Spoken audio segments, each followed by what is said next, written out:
We can use our tool to scan loose files, not databases. I think I mentioned that in terms of what we do. We may just know what the databases are because most of those we can only run a report against to get data out of. We have several proprietary databases that that's what I said. Okay, so then in terms of metadata, metadata, for those of you who don't know what the meta that is, that's the data about the data.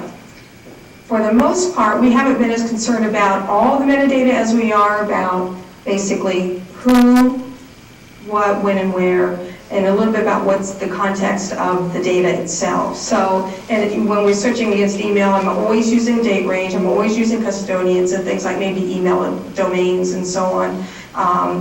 And when we have our custodian self-collect their files, we give them very specific processes about, or instructions about how to copy their files from their drive into a folder on their computer, and we'll go get it for them, or where to put it on a network share so that it doesn't alter the modified date or the creation date. It just shows that it was copied to this location. And one of the reasons that we like to also get, have our custodians search their files and put them somewhere is because once we get a copy there, we don't have any way to preserve in place. So they might, do something with that file after they've given us a copy. In terms of full text, as you tech people probably know, that network shares are not necessarily full text indexed. Our email systems are, so that makes that easy. But we can't really, use Microsoft Search to search a network file share. It gives up after a while. That's why I'm going back.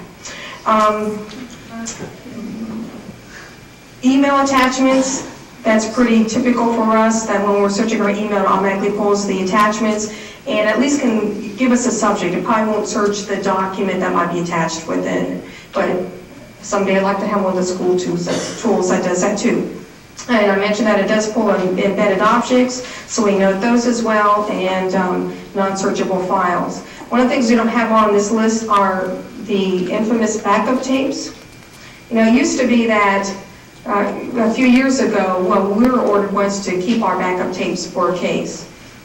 Well, IT didn't like that much because, that was thousands of dollars being spent every week to keep those silly tapes.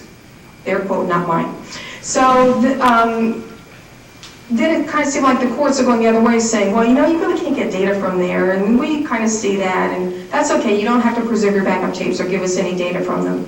But now the pendulum is swinging back the other way, where the courts are saying, your tape backup has gotten cheaper, the ability to get files from those backup tapes is getting cheaper, so we want you to get data from your backup tapes. My IT people do not like that yet. So again, I hope to have a tool to do that too. But you do have to be prepared, particularly in a corporate setting, to be prepared to search your backup tapes. I think there's some really cool software out there that's able to index and do some of the neat searching functions that we've talked about here in the panel. And so, unless you can definitely say within your policy you only use your backup tapes for disaster recovery, you never ever recover a document for the CEO, then you're going to have an issue with the court in terms of getting out of that little order. Anything else to add? Any questions? All right. I know we're running long, and I apologize. So Kurt is the next one up with where is it being searched. And Kurt, I'm going to ask you to go through this pretty quickly so we can have Alex go through some research with that. Okay, it's active network drives, desktop, laptop, Okay, and next? So, well, it is actually. So, it's just that. So when you're running an indexing engine, you need a connector. Another fascinating name is what it does. It connects to your network drives, your file shares. Laptops and desktops are a little different. You can do that from two approaches. One, you can just collect them. Right? You could collect them, dump them in some preservation area, and index it. Another approach that people are taking today is called manage in place.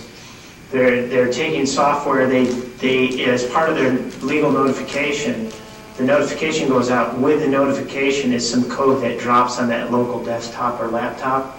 It partitions a piece of the disk locally, and it stores responsive data locally on the laptop. So that's a little bit unique and new. What it does is when it reconnects to the network, it's a phone home function. It sends that responsive data to the preservation area. It's called Manage in Place. That's recent. You probably haven't heard about that. Archival is just that. Archival is going to be, based on email archival or file share archival. It's just another repository. You're going to connect to that. Backup tapes, Joanne touched on. You can do a tape remediation project, convert that back into electronic, put it into some nearline capability and indexing. That's really your options there. So. Okay, thank you very much for going so quickly through that. All right, Alex, now you're going to talk about resources and tools. Yeah, and I will go through this rather quickly. We did hand out this full PowerPoint. It's on the little flash drive or something, right? Okay. So if I go through this a little too quick, you can certainly reference the information that's on there. So as far as search collection and the tools that are available, I wanted to start by talking a little bit about how to evaluate the different search and collection tools that are out there. What are some of the parameters that you want to keep in mind when doing that? First of all, what's the scale of your project? Do you have 1 or 2 custodians that you're working with? Is it 5? Is it 100? Is it 2 or 3 gigs of data, or is it a couple terabytes of data that you're going to be working with? What's the value of the litigation that you're going to be focused on? Is it a series of litigations? Is this a $50,000 labor and employment issue? Is this a multi-million-dollar class action issue? What are the internal resources that you have available to either bring a tool in-house and work with it internally, or what are the resources that you have to manage an external group, a vendor that you might go to handle all of your search and collection?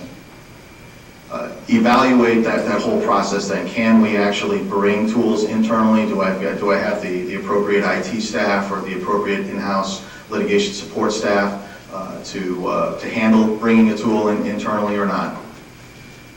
Keep in mind that different tools perform different tasks. So there are certain tools out there that may have started in the collection or the forensic collection side, but now that tool also does some search. Or maybe you've got a tool that was doing search and tagging before, and now they're creeping into the collection end.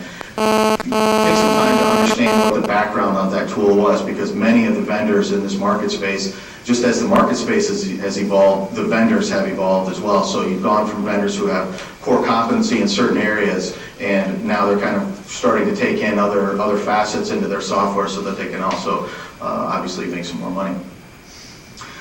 Be careful with forensic collections. What I have seen is that if you're going to be doing forensic collections, if you decide that you're going to have somebody internally handle those forensic collections, wow, you've got to document things. That's normally where, in my experience, we've always drawn the line. We've always gone external for any sort of forensic collection.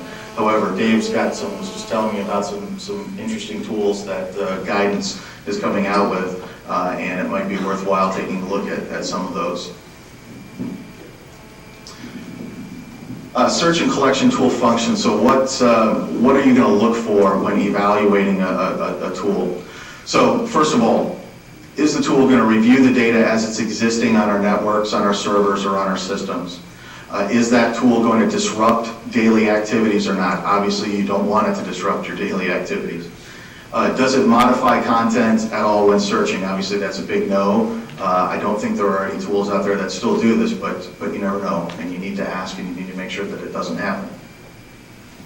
When you're done doing the searches, is that tool going to export the data out in the format that it was kept in? So if it's an email file right now, am I going to get a PST collection, or am I going to get an MSG file on the other end? Or is this tool going to give me an HTML rendering of the file, which obviously you don't want. So make sure that you're going to get an export of exactly the information that you're searching. Also, you want to make sure that the MD5 value, so the identification value of that file, is going to be maintained through that export process. And then obviously we've talked about